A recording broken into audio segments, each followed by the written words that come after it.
গল্পের শুরু হয় একটি নির্জন মার্কেট থেকে, যেখানে আমরা একটি পরিবারকে দেখি যারা একেবারে নিঃশব্দে প্রয়োজনীয় জিনিসপত্র সংগ্রহ করছে। তারা এতটাই ভীত ছিল যে তারা একে অপরের সঙ্গে কথাও বলতে পারছিল না, শুধু ইশারায় একে অপরকে বোঝাচ্ছিল। কিছু একটা ছিল যা তাদের সম্পূর্ণ নীরব থাকতে বাধ্য করছিল। এই পরিবারের নেতা হলেন লি আর তার স্ত্রীর নাম এভলিন। এখানে তাদের বড় মেয়ে রিগান, যে ছোটবেলা থেকেই শুনতে পায় না, এবং তাদের দুই ছেলে মার্কাস ও বো। বো বয়সে ছোট, তাই সে বেশি কিছু বুঝতে পারে না। সে একটি আলমারির উপরে একটি খেলনা রকেট দেখে ফেলে। যেই সে রকেটটি তুলতে যায়, সেটি তার হাত থেকে ছিটকে নিচে পড়ে যায়। এটি দেখে সবার গলায় শ্বাস আটকে যায়। কিন্তু ঠিক সময় রিগান দ্রুত রকেটটি ধরে ফেলে এবং সবার প্রাণ বাঁচায়। লি সবাইকে ইশারায় বোঝায় যে সন্ধ্যা হতে চলেছে, আমাদের তাড়াতাড়ি বাড়ি ফিরতে হবে, নইলে আমরা বিপদে পড়তে পারি। তখনই তাদের 4 বছরের ছেলে বো সেই খেলনা রকেটটি আবার তুলে নেয়। এটি দেখে সবাই আতঙ্কিত হয়ে যায়, কারণ এই রকেটটি ব্যাটারি দিয়ে চলে, যা চালু করলে শব্দ হতে পারে। লি তার ছেলের হাত থেকে রকেটটি নিয়ে ব্যাটারি খুলে টেবিলে রাখে। এরপর তারা সবাই বাড়ির দিকে রওনা দেয়। কিন্তু বো বারবার রকেটটি সঙ্গে নিয়ে যাওয়ার জেদ করছিল। তাই রিগান চুপিসারে ব্যাটারি ছাড়া রকেটটি তার হাতে দিয়ে দেয় এবং সেও দোকান থেকে বেরিয়ে আসে। কিন্তু তখনই বো রকেটের ব্যাটারিগুলো তুলে নেয়। এরপর এই 4 জন লাইন ধরে বাড়ির দিকে রওনা দেয়। তখন আমরা দেখি যে এই শহর, যা একসময় গাড়ির শব্দ আর মানুষের ভিড়ে মুখরিত ছিল, আজ সম্পূর্ণ নির্জন ও নিস্তব্ধ। এখানে মানুষ তো দূর, পাখির কোনো আওয়াজও শোনা যায় না। চারদিকে এক ভয়ঙ্কর নীরবতা ছড়িয়ে আছে। পুরো পৃথিবীতে এখন আর কম মানুষই বেঁচে আছে, যাদের মধ্যে এই 5 জনও রয়েছে। আমরা দেখি তারা বাড়ি পর্যন্ত বালি বিছিয়ে রেখেছে এবং এর উপর দিয়ে তারা খালি পায়ে হাঁটছিল, যাতে পায়ের কোনো শব্দ না হয়। মাসুম বো রিগানের পিছনে ছিল। সে রকেটটি নিয়ে খুব খুশি ছিল। তখনই বো রকেটে ব্যাটারি লাগিয়ে তা চালু করে দেয়, যার ফলে রকেটের সঙ্গীত বাজতে শুরু করে। রিগান শুনতে পায় না, তাই শব্দে তার মনোযোগ যায় না। কিন্তু লি ও এভলিন যখন এটি শোনে, তারা খুব ভয় পেয়ে যায়। তখনই হঠাৎ ঘন জঙ্গলের মধ্যে থেকে গুলির গতিতে ছুটে আসে এক ভয়ঙ্কর দানব, যা বইয়ের দিকে এগিয়ে যায়। লি দ্রুত খেলনাটি বন্ধ করতে বইয়ের দিকে ছুটে, কিন্তু ততক্ষণে অনেক দেরি হয়ে গেছে। দানবটি বোকে নিয়ে চলে যায়। 1 বছর পরের দৃশ্য দেখানো হয়। লি ও তার পরিবার এই পরিস্থিতিতে বেঁচে থাকতে শিখে গেছে। লি তার বাড়িতে একটি গবেষণা কক্ষ তৈরি করেছে, যেখানে সে দানবটির সম্পর্কে সম্পূর্ণ তথ্য সংগ্রহ করেছে। আমরা জানতে পারি যে এই ভয়ঙ্কর দানবটি খুবই ধীর শব্দ কয়েক কিলোমিটার দূর থেকে শনাক্ত করতে পারে। ভালো কথা হলো, এই দানবগুলো সম্পূর্ণ অন্ধ, কিন্তু তাদের শ্রবণ শক্তি এতটাই তীক্ষ্ণ যে তারা বাতাসে সামান্য কম্পন বা সবচেয়ে মৃদু শব্দ অনুভব করতে পারে। যদি কোনো মানুষ জোরে শ্বাসও নেয়, তবে তাও অনুভব করে এই দানবগুলো বিদ্যুতের গতিতে তার দিকে ছুটে যায় এবং কয়েক সেকেন্ডের মধ্যে তাকে শেষ করে দেয়। এছাড়া এই দানবদের চামড়া লোহার চেয়েও শক্ত, যা তাদের বন্দুকের গুলি বা যেকোনো অস্ত্র থেকে রক্ষা করে। আসলে 1 বছর আগে এই দানবগুলো মহাকাশ থেকে আসা একটি উল্কার মাধ্যমে পৃথিবীতে এসেছিল। এই দানবগুলো এত দ্রুত ছিল যে অল্প সময়ের মধ্যেই তারা পুরো পৃথিবীতে ছড়িয়ে পড়ে এবং প্রায় সব মানুষের অস্তিত্ব মুছে দেয়। এই দানবদের হাত থেকে বাঁচার একমাত্র উপায় ছিল সম্পূর্ণ নীরব থাকা, যা লি ও তার পরিবার জেনে গিয়েছিল। তাই তারা নিজেদের পুরোপুরি নিরাপদ করে ফেলেছিল। লি তার বাড়ির চারপাশে সিসিটিভি ক্যামেরা লাগিয়েছিল, যাতে দানবের আগমনের খবর তারা পায়। এছাড়া সে সিঁড়ি ও পথে পা রাখার জায়গায় বিশেষ ধরনের চিহ্ন তৈরি করেছিল, যাতে এই প্রাণীগুলো তাদের পায়ের শব্দ শুনতে না পায়। লি তার বাড়িতে একটি ভূগর্ভস্থ বাংকারও তৈরি করেছিল, যেখানে সে এই দানবদের উপর গবেষণা করত। সে এটাও জেনে ফেলেছিল যে এই এলাকায় মোট 3টি দানব রয়েছে। এখন লি এই দানবদের দুর্বলতা খুঁজে বের করার চেষ্টা করছিল। এছাড়া লি রেডিওর মাধ্যমে পুরো পৃথিবীতে সাহায্যের সংকেত পাঠাচ্ছিল, কিন্তু এখন পর্যন্ত তার কারো সঙ্গে যোগাযোগ হয়নি। আমরা জানতে পারি যে এভলিন গর্ভবতী এবং শীঘ্রই সে একটি সন্তানের জন্ম দেবে। যেহেতু এই সন্তান জন্মের পর কাঁদতে শুরু করবে, তাই তারা তাদের আগত সন্তানের জন্য একটি শব্দরোধী বক্স তৈরি করেছিল, যাতে সন্তান যদি কাঁদে তবে তার মুখে অক্সিজেন মাস্ক লাগিয়ে তাকে বাক্সে লুকিয়ে রাখা যায়, যেন দানবটি সন্তানের কান্নার শব্দ না শুনতে পায়। এই কঠিন পরিস্থিতিতে দানবের হাত থেকে বাঁচতে প্রস্তুত থাকা খুবই জরুরি ছিল। কিন্তু লির বড় মেয়ে রিগান শুনতে পায় না, আর এই অক্ষমতা তার জন্য বড় বিপদ হয়ে দাঁড়াতে পারে। তাই লি এই অক্ষমতা দূর করার চেষ্টা করছিল।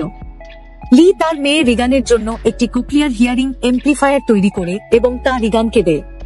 কিন্তু রিগান এই এমপ্লিফায়ার নিয়ে খুশি ছিল না, কারণ তার মনে হয়েছিল যে এটাও আগের মতো কাজ করবে না।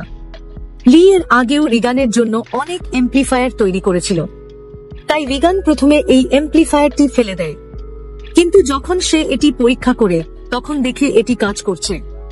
বাইরের পৃথিবীর শব্দ শুনে সে খুশিতে কাঁদতে শুরু করে এবং সঙ্গে তার ছোট ভাইয়ের কথাও মনে পড়ে।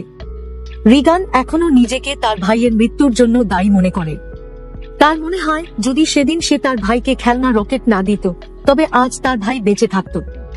রিগান তার বাবার কাজে হাত বাড়িয়ে নিজেকে প্রমাণ করতে চায়, তাই সে তার বাবার ভূগর্ভস্থ বাংকারের দিকে যেতে শুরু করে।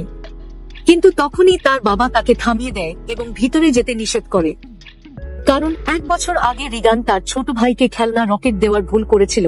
তাই এখন লি রিগানের উপর মোটেও ভরসা করে না। তাকে ভয় হয় যে ভূগর্ভস্থ বাংকারে মাইক্রোফোন, রেডিও এবং আরো অনেক কিছু আছে। যদি ভুলেও রিগানের হাত এমন কিছুতে লেগে যায় যা শব্দ করে, তবে তাদের প্রাণ বিপদে পড়তে পারে। পরের দিন লি তার ছেলে মার্কাসের সঙ্গে মাছ ধরতে নদীর দিকে যায়। রিগানও তাদের সঙ্গে যেতে চায়। রিগান লির কাছে অনুরোধ করে, দয়া করে আমাকেও সঙ্গে নিয়ে চলো, কিন্তু লি তাকে সঙ্গে নিতে অস্বীকার করে। সে রিগানকে বলে, তোমার মা বাড়িতে একা, তাই তুমি বাড়িতে থেকে তোমার মায়ের দেখাশোনা করো। এরপর লি মার্কাসকে নিয়ে নদীর দিকে রওনা দেয়। এই কথা রিগানের খুব খারাপ লাগে এবং সে রাগ করে। তার মনে হয় তার বাবা তাকে ভালোবাসে না। তাই সে তার ব্যাগ গুছিয়ে বাড়ি থেকে কোথাও চলে যায় এবং সোজা সেই জায়গায় পৌঁছে যেখানে তার ভাইকে দানবটি মেরে ফেলেছিল।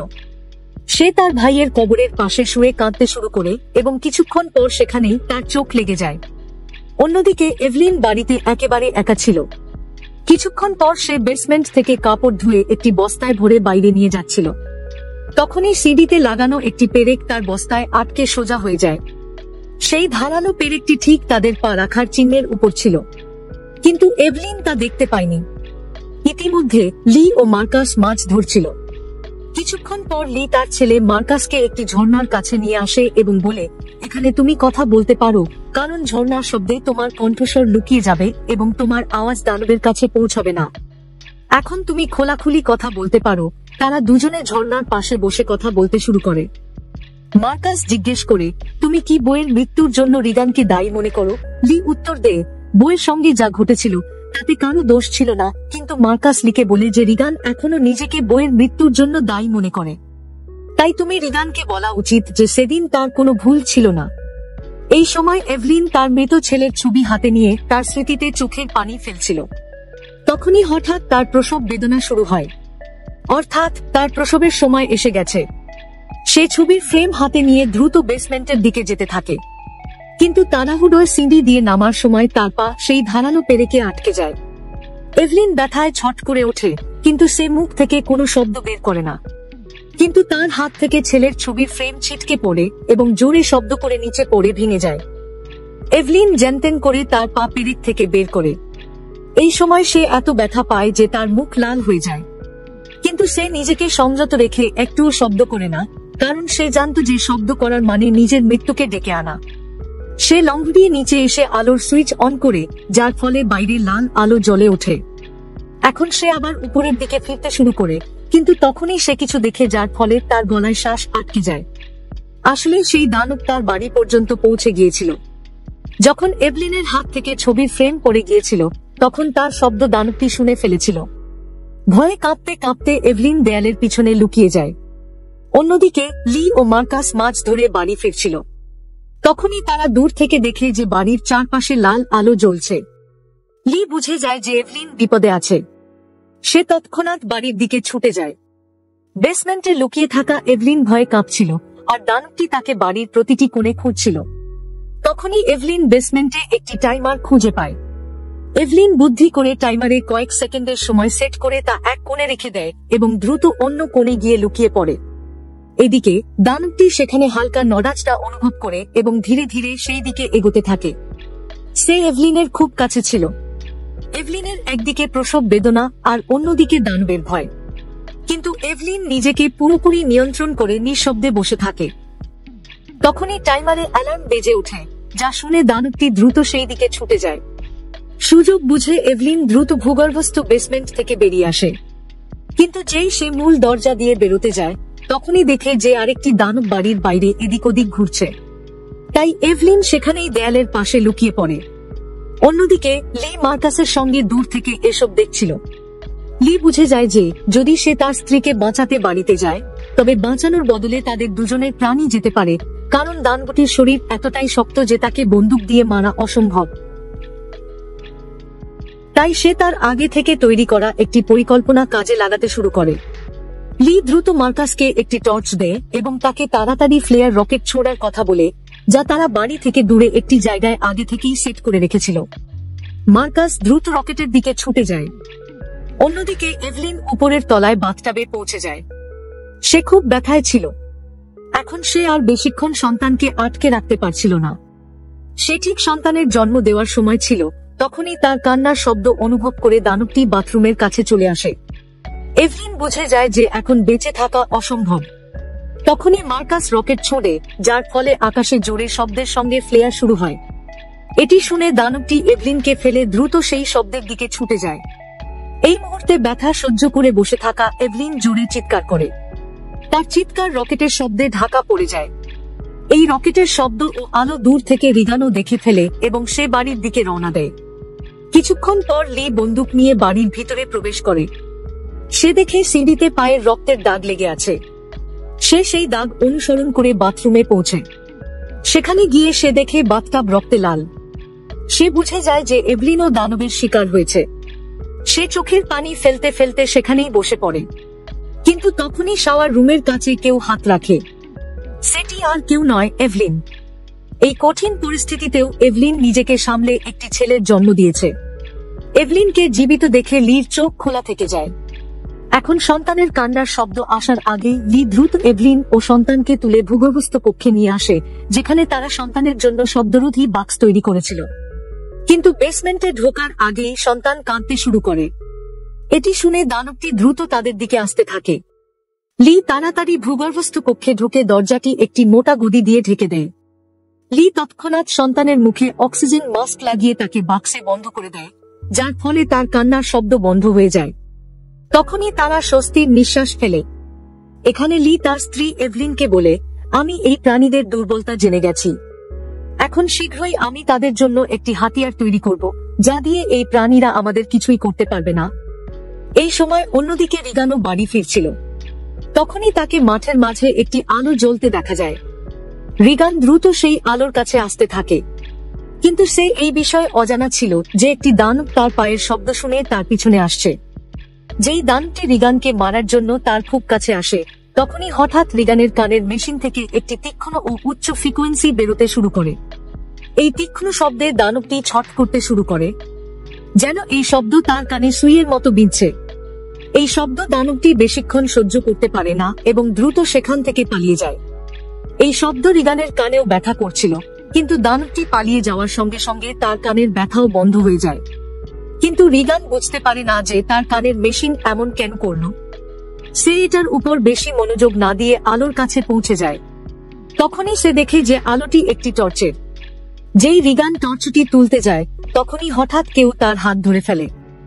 সেটি আর কেউ নয়, মার্কাস, যে ভয়ে কাঁপতে কাঁপতে সেখানে লুকিয়েছিল।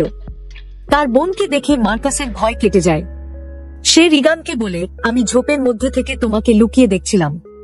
তোমার পিছনে সেই দানবটিও আসছিল, কিন্তু জানি না কেন দানবটি তোমার কাছে আসতেই হঠাৎ পালিয়ে গেল। এটি শুনে রিগান খুব ভয় পেয়ে যায়, কারণ তার জানা ছিল না যে তার পিছনে দানব আসছিল। অন্যদিকে এভলিন তার সন্তানদের জন্য চিন্তিত ছিল। শেলিকে বলে, আমার ভয় হচ্ছে যে দানবটি আমার বাচ্চাদের খেয়ে ফেলে নিত। তুমি তাড়াতাড়ি আমার বাচ্চাদের খুঁজে আনো। তাই লি ভূগর্ভস্থ কক্ষে তার স্ত্রী ও সন্তানকে রেখে বাইরে বেরিয়ে যায়। প্রথমে সে এখানে সেখানে বিপদ খুঁজতে থাকে, কিন্তু ততক্ষণে দানবটিও সেখান থেকে চলে গেছে।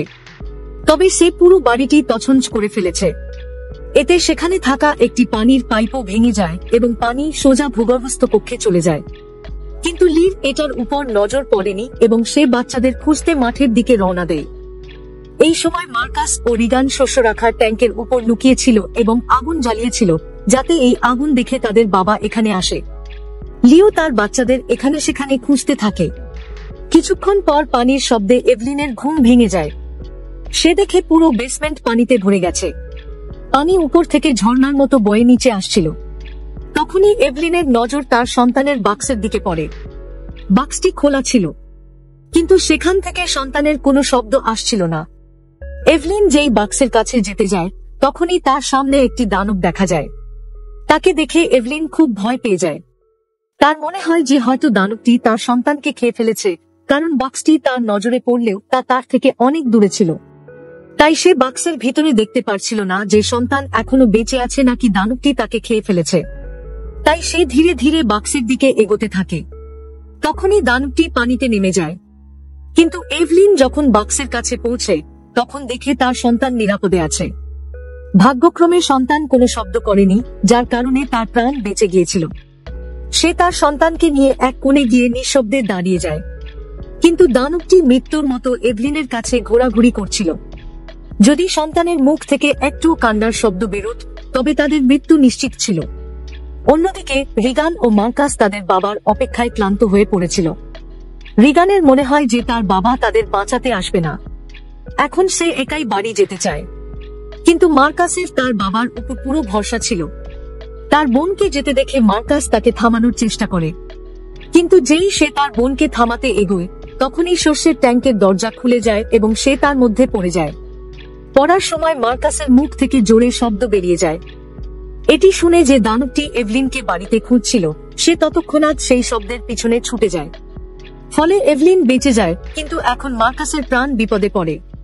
শস্যে ভরা ট্যাঙ্কটি জলাভূমির মতো ছিল, যার মধ্যে আটকে থাকা মার্কাস বের হওয়ার জন্য যতটা চেষ্টা করছিল, ততই সে আরো ডুবে যাচ্ছিল। এখানে রিগান ট্যাঙ্কের দরজা ভেঙে তাকে শস্যের মধ্যে ফেলে দেয় এবং নিজেও ট্যাঙ্কের মধ্যে ঝাঁপ দেয়।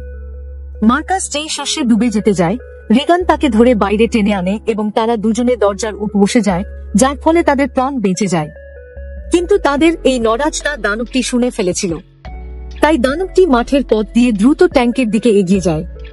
লি দানবটিকে দ্রুত ট্যাঙ্কের দিকে যেতে দেখে বুঝে যায় যে তার দুই সন্তান শস্যের ট্যাঙ্কের কাছে আছে। রিগান মার্কাসের প্রাণ বাঁচিয়েছিল, কিন্তু এর কোনো ফল হবে না, কারণ এত শব্দের পর মৃত্যুর ছায়া দ্রুত তাদের দিকে এগিয়ে আসছিল। পরের মুহূর্তে দানবটি ট্যাঙ্কের মধ্যে ঝাঁপ দেয়। সে তাদের মারার জন্য যেই এগোয়, তখনই রিগানের কানের মেশিন থেকে আবার একটি তীক্ষ্ণ শব্দ বেরোতে শুরু করে। এই শব্দ দানবটির জন্য খুবই বেদনাদায়ক ছিল।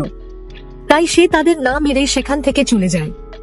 রিগান ও মার্কাস মৃত্যুর মুখ থেকে অল্পের জন্য বেঁচে যায় এবং ট্যাঙ্ক থেকে বেরিয়ে আসে। বাইরে লিউ তাদের খুঁজতে খুঁজতে এসে পড়ে। সে তার সন্তানদের নিরাপদ দেখে খুব খুশি হয়। এই সময় এভলিনও এসব সিসিটিভি কক্ষ থেকে দেখছিল। তখনই লি জানতে পারে যে দানবটি এখনো এখানে সেখানে আছে। সে তৎক্ষণাৎ বাচ্চাদের সামনে থাকা গাড়ির দিকে পাঠিয়ে দেয় এবং নিজে একটি কুড়াল তুলে চারপাশে নজর ঘোরাতে থাকে। কিন্তু দানবটি ঠিক তার উপরে ছিল। লি যেই পিছনে ফিরে তাকায়, দানবটি তাকে তার নখর দিয়ে আঘাত করে দূরে ছুঁড়ে ফেলে। তার বাবাকে কষ্টে দেখে মার্কাস লিকে ডাকতে শুরু করে। শব্দ শুনে দানবটি মার্কাসের অবস্থানও জেনে যায়। দানবটি এখন মার্কাস ও রিগানের দিকে এগোতে শুরু করে। কিন্তু তখনই আবার রিগানের কানের মেশিন থেকে ফ্রিকোয়েন্সি বেরোতে শুরু করে। এই শব্দ রিগানেরও ব্যথা করছিল। তাই রিগান তার কানের মেশিনটি বন্ধ করে দেয়। কিন্তু এটি ছিল তার সবচেয়ে বড় ভুল। এই মেশিন থেকে যে ফ্রিকোয়েন্সি বেরোচ্ছিল, সেটিই ছিল দানবের দুর্বলতা, যা সে মোটেও সহ্য করতে পারত না। কিন্তু অজান্তে রিগান মেশিন বন্ধ করে নিজের মৃত্যুকে ডেকে আনে। পরের মুহূর্তে দানবটি গাড়ির উপর ঝাঁপিয়ে পড়ে এবং মার্কাসের কাছে পৌঁছানোর চেষ্টা করে। এই সময় লি হুঁশ ফিরে পায়। তার সন্তানদের বিপদে দেখে সে বুঝে যায় যে দানবের সঙ্গে লড়ে সে কখনোই তাকে মারতে পারবে না। তাই এখন তার কাছে একটাই পথ খোলা ছিল। সে রিগানকে ইশারায় বলে, আমি তোমাকে খুব ভালোবাসি। আমি কখনোই তোমাকে বইয়ের মৃত্যুর জন্য দায়ী করিনি এবং আমি থাকতে তোমার কিছুই হবে না। এরপর লি জোরে চিৎকার করতে শুরু করে। এটি শুনে দানবটি লির দিকে ছুটে যায় এবং এক ঝটকায় তাকে ছিন্ন ভিন্ন করে ফেলে। তার বাবাকে মরতে দেখে রিগানের খুব কষ্ট হয়, কারণ আগে তার মনে হতো যে তার বাবা তাকে ভালোবাসে না। কিন্তু এখন সে বুঝতে পারে যে সে ভুল ছিল। লিকে মেরে দানবটি সেখান থেকে চলে যায়। অন্যদিকে এভলিনও এসব সিসিটিভির মাধ্যমে দেখছিল। তখনই রিগান গাড়ি স্টার্ট করে তার ভাইয়ের সঙ্গে বাড়ি পৌঁছে যায়। এভলিন তার সন্তানদের নিরাপদ দেখে তাদের বুকে জড়িয়ে ধরে। তখনই এভলিন দেখে যে দানবটি আবার তাদের দিকে আসছে। এরপর তারা দ্রুত বাড়ির ভিতরে চলে যায়। সেখানে মার্কাস ও রিগান তাদের ছোট ভাইকে দেখে। রিগান দেখে যে তার বাবা তার কোক্লিয়ার ইমপ্লান্টের জন্য কতটা পরিশ্রম করছিল। এখন সে তার বাবাকে খুব মিস করতে শুরু করে। কিছুক্ষণ পর দানবটি তাদের বাড়িতে ঢুকে পড়ে। এভলিন এখানে বন্দুক তাক করে তার সামনে দাঁড়ায়। এভলিনের কাছে বন্দুক ছিল, কিন্তু সে জানতো যে তার গুলি দানবের মোটা চামড়ার কিছুই করতে পারবে না। তাই এখন তাদের মৃত্যু তাদের চোখের সামনে দাঁড়িয়েছিল। কিন্তু যেই দানবটি তাদের মারতে এগোয়, তখনই রিগানের কানে ব্যথা শুরু হয়। কিন্তু সে দেখে যে দানবটিও হঠাৎ ছটফটাতে শুরু করে।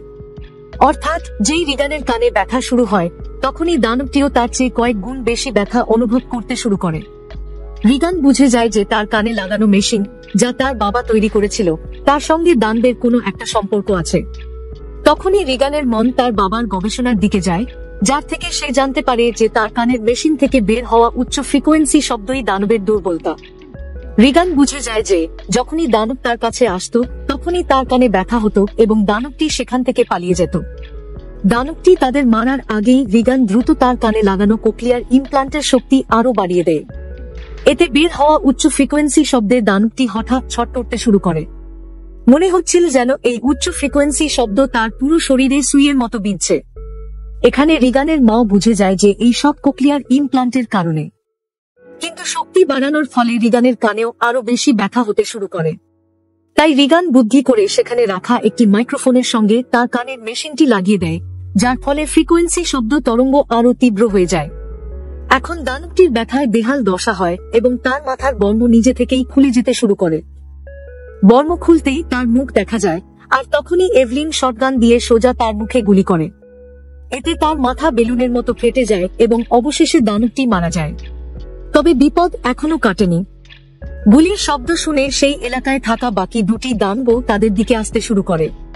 কিন্তু এখন এভলিন ও রিগান দানবদের দুর্বলতা জেনে গিয়েছিল। তাই রিগান মাইক্রোফোনের ভলিউম পুরোপুরি বাড়িয়ে দেয় এবং এভলিন দানবদের মারার জন্য প্রস্তুত হয়। এর সঙ্গে গল্পটি শেষ হয়। যদি আপনাদের এই গল্পটি ভালো লেগে থাকে, তবে আমাদের চ্যানেলটি সাবস্ক্রাইব করুন এবং গল্পটি লাইক করুন। আর যদি আপনারা এই গল্পের দ্বিতীয় অংশ চান, তবে নিচে কমেন্টে পার্ট 2 লিখুন।